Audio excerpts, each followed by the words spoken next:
took a really beautiful truck and I just hacked the back end of it off here because we have to put our snow track system back here. Don't email me, don't message me about this. I feel just as bad as you all are mad at me for doing this. But I think it's gonna be cool. Once it has all that stuff in there, tracks, awesomeness. Max boost.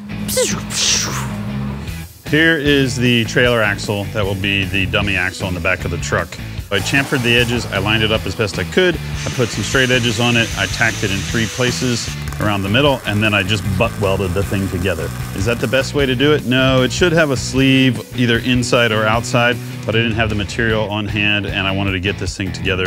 And it's really not gonna have a lot of weight. It's mostly just to be the idler wheel for our track system on the rear. But the general idea right now is get this lined up where we want it and then figure out a system to attach it to that.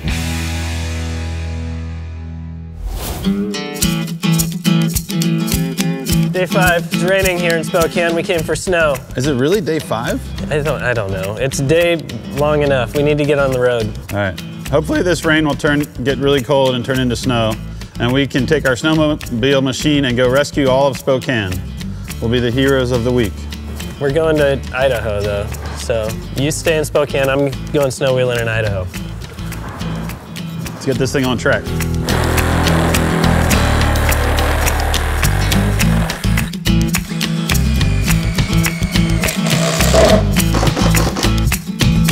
The track part of the snowmobile is the most difficult engineering feat of this whole project.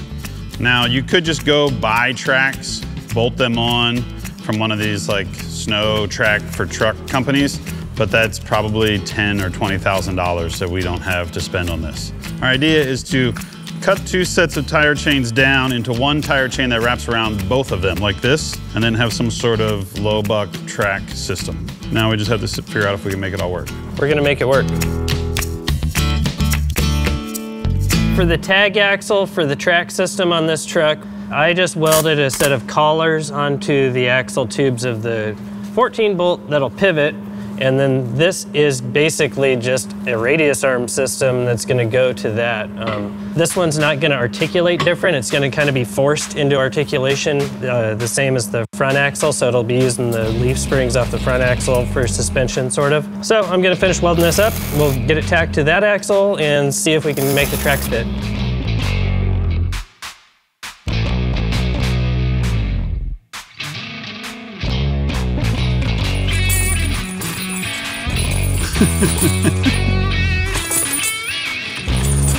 It's like it's working.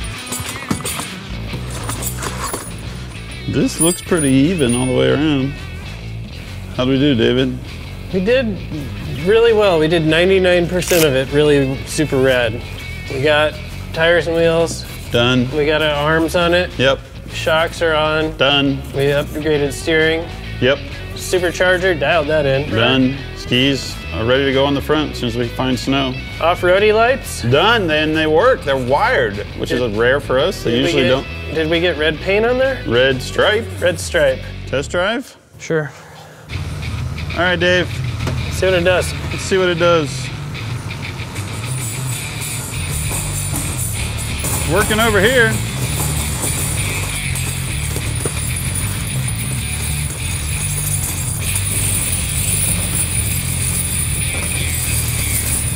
I'll stand back and make sure it doesn't take my head off.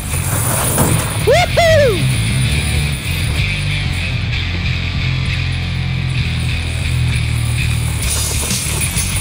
All right, so this chain system is working good.